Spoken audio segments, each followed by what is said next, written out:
ನಮಸ್ಕಾರ ವೀಕ್ಷಕರೇ. ಈ ವಿಷಯ ನಿಮ್ಗೆ ಹೇಳಿದ್ರೆ ನಂಬೋದೇ ಇಲ್ಲ ಅನ್ಕೊಳ್ತೀನಿ. ಬೃಹತ್ ಅವ್ರ ಹೆಸರು ಕೇಳಿರ್ಬೇಕು. ಅದೇ ರೀತಿ ಒಂದು ವಿಷಯನ ನಾನಿವತ್ತು ತಿಳಿಸೋ ಕೆಲಸ ಮಾಡ್ತಾ ಇದ್ದೀನಿ. ಏಲಿಯನ್ಸ್ಗಳು ಭೂಮಿ ಮೇಲೆ ಬರ್ತಾ ಇದೆ, ಹೋಗ್ತಾ ಇದೆ, ಏನೇನೋ ಆಗ್ತಾ ಇದೆ. ಎಲ್ಲಿ ನೋಡಿದ್ರೆ ಸ್ಪೇಸ್ಶಿಪ್ಗಳು ಕಾಣಿಸ್ಕೊಳ್ತಾ ಇದೆ. ಬಟ್ ಏನಾಗ್ತಾ ಇದೆ ಅಂತ ಇವನ್ ಸೈಂಟಿಸ್ಟ್ಗಳಿಗೂ ಗೊತ್ತಾಗ್ತಾ ಇಲ್ಲ. ಬಟ್ ಯಾರಿಗೂ ಹಾರ್ಮ್ ಮಾಡ್ತಾ ಇಲ್ಲ, ಇಂಪ್ಯಾಕ್ಟ್ ಮಾಡ್ತಾ ಇಲ್ಲ. ಬಟ್ ಭೂಮಿ ಮೇಲೆ ಬರ್ತಾ ಇದ್ದಾವೆ, ಹೋಗ್ತಾ ಇದ್ದಾವೆ. ಏನನ್ನು ಹುಡುಕ್ತಾ ಇದ್ದಾವೆ ಪ್ರಶ್ನೆ ಹುಟ್ಟುತ್ತೆ. ಇನ್ನು ನಮ್ಮ ಭೂಮಿನಲ್ಲಿರುವಂಥ ಸಂಪನ್ಮೂಲ ಬೇಕಾ? ತಗೊಂಡೋಗ್ಬೋದು, ಶಕ್ತಿ ಇದೆ ಅವ್ರಿಗೆ, ತಗೊಂಡೋಗ್ತಾ ಇಲ್ಲ.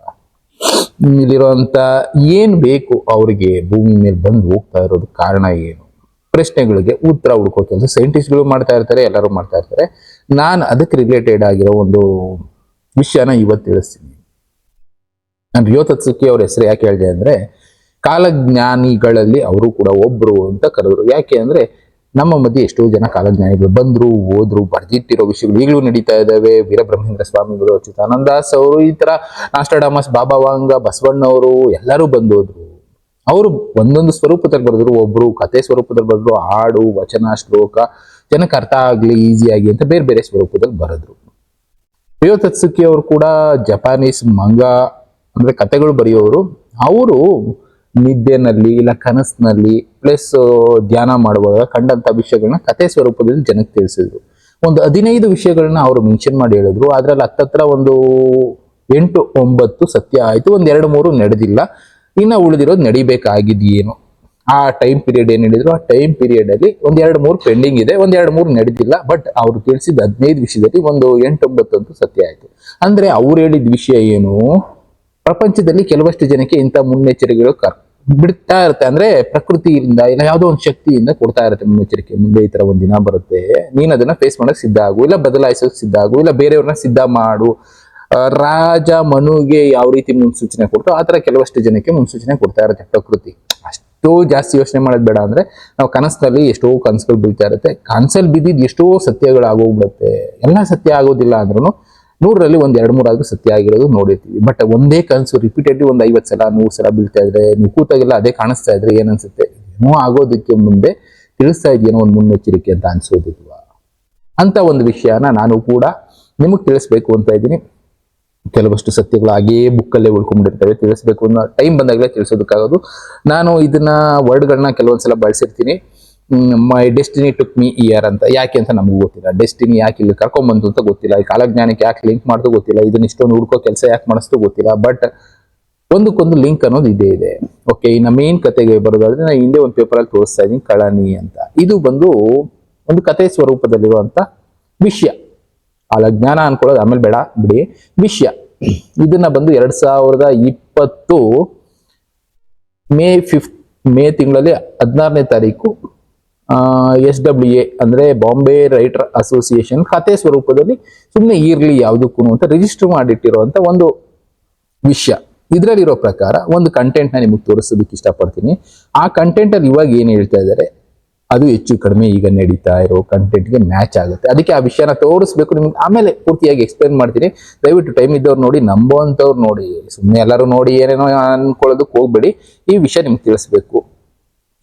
That controlled about 1/4 of the physical universe. Not the galaxy, the universe. The domain has operated in this region of space for trillions of years. Our civilization is ancient, above all others. Our only goal is to progress. The domain operated on planets, moons, and asteroids across thousands of galaxies, but they weren't alone. An older civilization called the Old Empire had controlled this region of space for a very long time. And the Old Empire ran things differently. Where the domain expanded through exploration, the Old Empire maintained control through force, nuclear weapons, electronic warfare, and mind control on a planetary scale. The two civilizations fought for thousands of years. Eventually, the domain won. The war was over. Or it should have been. The problem was the old empire had bases, equipment, and automated systems scattered across thousands of worlds. Most shut down when the government fell, but some systems kept running on their own. And one of them was in our solar system. Arrow was sent to investigate. Her craft was hit by an electrical discharge that knocked out navigation.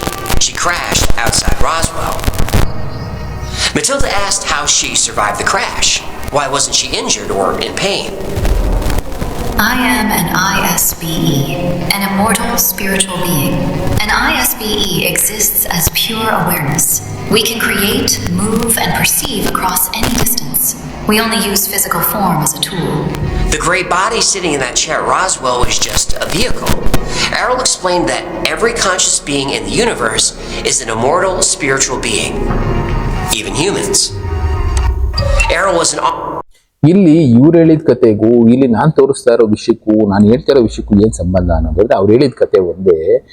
ನಮ್ಮನ್ನ ಮೀರಿದಂತ ಗ್ಯಾಲಕ್ಸಿಗಳಿದಾವೆ, ನಮ್ಮನ್ನ ಮೀರಿದಂತ ಗ್ರಹಗಳಿದಾವೆ, ಅದರಲ್ಲಿ ಜೀವಿಗಳಿದಾವೆ, ಅವು ಮನುಷ್ಯರನ್ನ control ಮಾಡ್ತಾ ಇದಾವೆ. ಎಷ್ಟೋ ಗ್ಯಾಲಕ್ಸಿಗಳನ್ನ ಹೇಗೆ ನಡಿಬೇಕು, ಹೇಗೆ ಅವುಗಳು ಈಗ ಒಂದು ಧೂಮಕೇತು ಬಂದು ಅಲ್ಲಿ ಬೀಳ್ಬೇಕು ಅಂದ್ರೆ, ಇಲ್ಲ ವಾಲ್ಕೆನೋ ಎರಪ್ಷನ್ ಆಗ್ಬೇಕು ಅಂದ್ರೆ, ಭೂಕಂಪ ಆಗ್ಬೇಕು ಅಂದ್ರೆ, ಇದನ್ನೆಲ್ಲ ಕೂಡ ಯಾವುದೋ ಒಂದು ಗ್ಯಾಲಕ್ಸಿನಲ್ಲಿ ಇರುವಂತ ಒಂದು ಜೀವಿಗಳು ಕಂಟ್ರೋಲ್ ಮಾಡ್ತಾ ಇದ್ದಾವೆ. ಅವುಗಳ ಮಧ್ಯೆ ಮಹಾಯುದ್ಧಗಳು ನಡೀತಾನೆ ಇರುತ್ತೆ ಪವರ್ಗೋಸ್ಕರ ಅಂತದ್ದೇ ನಾನು ತಿಳಿಸ್ತಾ ಇರೋದು. 2010 ಬರೆದಿದ್ದು, ಅದನ್ನ ಹೇಳಿದ್ದು. ಮುಂದೆ ಒಂದು ದಿನ ಮಹಾಯುದ್ಧ ನಡೆಯುತ್ತೆ ಭೂಮಿ ಮೇಲೆ, 3ನೇ ಮಹಾಯುದ್ಧ ಅಲ್ಲ, ಅದಕ್ಕಿಂತ ಮೀರಿದ ಮಹಾಯುದ್ಧ. ಯಾಕೆ? ಏಲಿಯನ್ಸ್ಗಳಿಗೆ ಮನುಷ್ಯರಿಗೆ, ಇಲ್ಲ ಏಲಿಯನ್ಸ್ಗಳಿಗೇನೆ ನಡಿಬಹುದು, ಏಲಿಯನ್ಸ್ಗಳ ಮಧ್ಯೆನೇ ನಡಿಬಹುದು. ಕಾರಣ ಅವ್ರಿಗೆ ಬೇಕಾಗಿರುವಂತ ಒಂದು ವಸ್ತು ಭೂಮಿಯ ಮೇಲೆ ಬಂದು ಬಿತ್ತು. ಯಾವಾಗ? 6 ವರ್ಷಗಳ ಮುಂಚೆ ಬಂದು ಬಿತ್ತು. ಇವತ್ತು ಕೂಡ ಭೂಮಿ ಮೇಲೆ ಏಲಿಯನ್ಸ್ಗಳು ಅವುಗಳನ್ನ ಹುಡುಕ್ತಾನೆ ಇದಾವೆ, ಸಿಕ್ಕಿಲ್ಲ. ಭೂಮಿ ಮೇಲೆ ಏಲಿಯನ್ಸ್ಗಳು ಬಂದು ಹೋಗ್ತಾ ಇದಾವೆ. ಇದಕ್ಕೆ ಎಕ್ಸಾಂಪಲ್ ಅನ್ನೋ ಹಾಗೆ ಎಷ್ಟೆಷ್ಟೋ ಕಂಟೆಂಟ್ಗಳಿದಾವೆ, ನಾನು ಅದೇ ತೋರಿಸ್ತೀನಿ.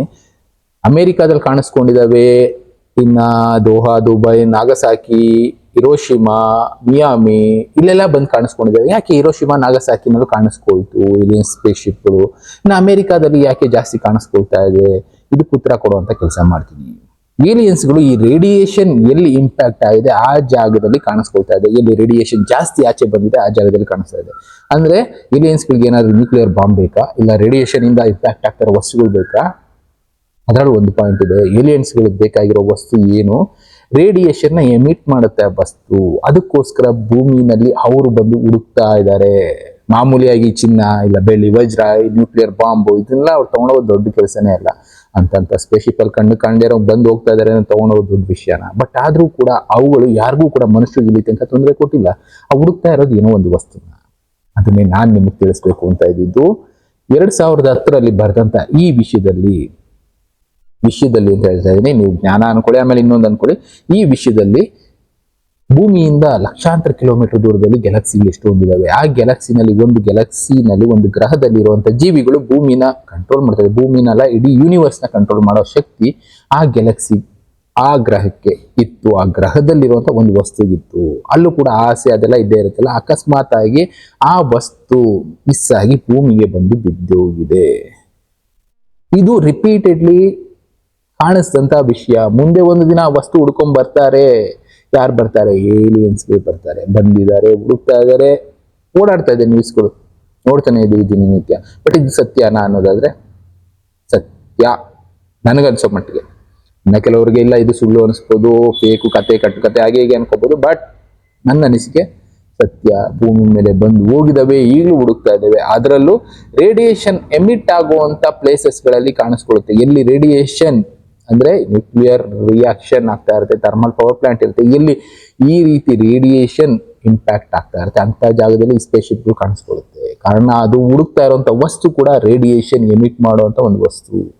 ಆ ವಸ್ತು ಇಡೀ ಯೂನಿವರ್ಸ್ ನ ಕಂಟ್ರೋಲ್ ಮಾಡುವಂತ ಒಂದು ವಸ್ತು. ಅದು ಭೂಮಿ ಮೇಲೆ ಬಂದು ಬಿತ್ತು. ಇದು ರಿಪೀಟೆಡ್ಲಿ ನಾನು ತಿಳ್ಕೊಂಡಂತ ವಿಷಯ. ಅದಕ್ಕೆ 2010 ಬರೆದಿಟ್ಟೆ.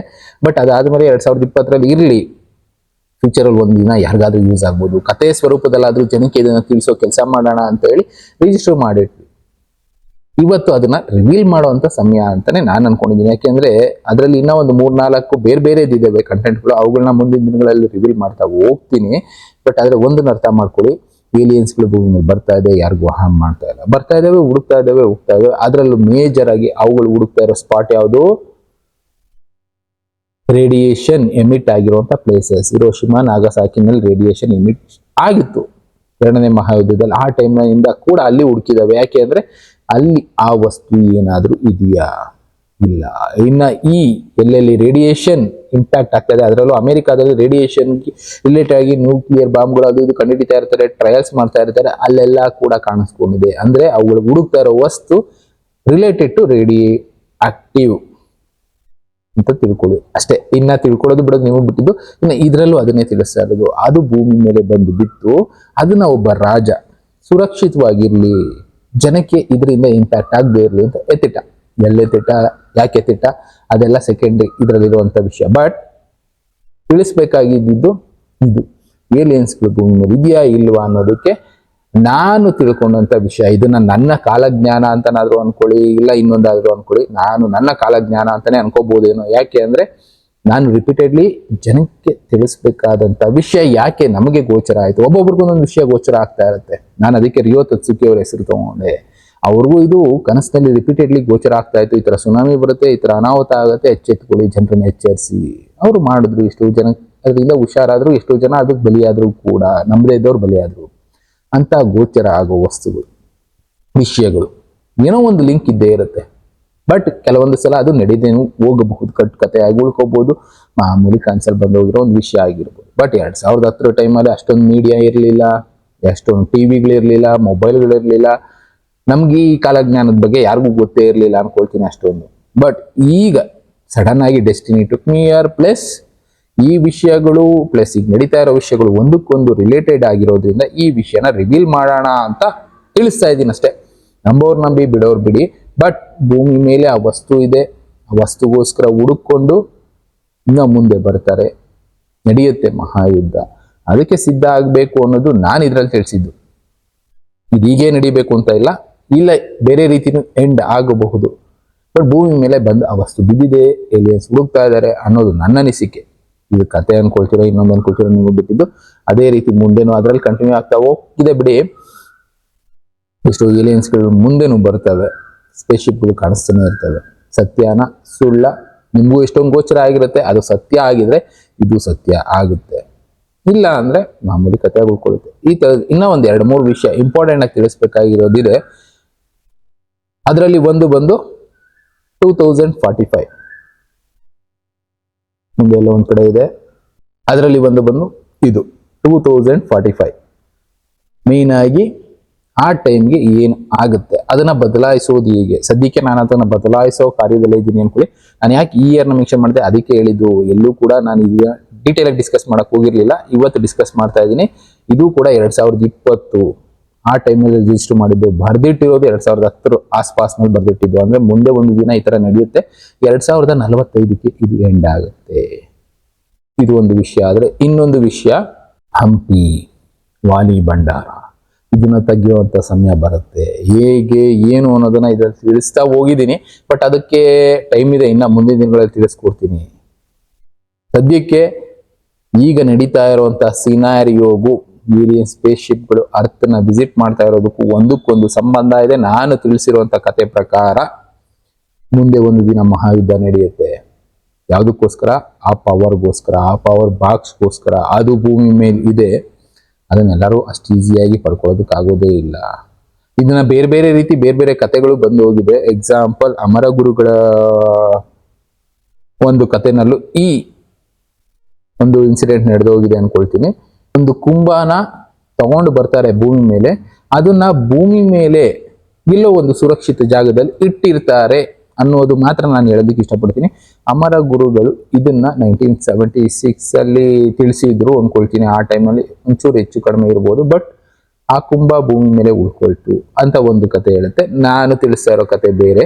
ಹೆಚ್ಚು ಕಡಿಮೆ ಎಲ್ಲ ಒಂದಕ್ಕೆ ಬಂದು ನಿಂತ್ಕೊಳ್ಳುವಂಥದ್ದು ಆ ಕುಂಭ. ಇದು ಎಲ್ಲ ಕೂಡ ಒಂದೇ. ಆ ಕುಂಭ ಪ್ರಪಂಚ ಅಲ್ಲ, ಯೂನಿವರ್ಸ್ನ ಕಂಟ್ರೋಲ್ ಮಾಡೋ ಶಕ್ತಿ ಇರುವಂತ ವಸ್ತು. ಅದನ್ನ ಹುಡ್ಕೊಂಡು ಇವ್ರು ಬರ್ತಾ ಇದ್ದಾರೆ, ಮುಂದೆನೂ ಬರ್ತಾರೆ. ಅವ್ರು ಯಾರಿಗೂ ತೊಂದರೆ ಕೊಡೋದಿಲ್ಲ. ಬಟ್ ತೊಂದರೆ ಕೊಡುವಂಥ ಟೈಮ್ ಬೇರೆಯವರಿಂದ ಆಗುತ್ತೆ. ಅದನ್ನ ಫೇಸ್ ಮಾಡೋಕೆ ಸಿದ್ಧ ಆಗ್ಬೇಕಾಗುತ್ತೆ. ಕತೆ ಅನ್ಕೊಳ್ಳಿ, ಇನ್ನೊಂದು ಅನ್ಕೊಳ್ಳಿ, ನಂಬೋರ್ ನಂಬಿ, ಬಿಡೋರು ಬಿಡಿ. ತಿಳಿಸೋದು ನನ್ನ ಕೆಲಸ. ತಿಳಿಸಿದ್ದೀನಿ. ಇನ್ನ ಈ ಥರದ್ದು 1-2 ವಿಷಯ ಅಂತ ಹೇಳಿದ್ನಲ್ಲ, ತಿಳಿಸ್ತೀನಿ. ಮತ್ತೆ ಸಿಗ್ತೀನಿ. Thank you. Good by.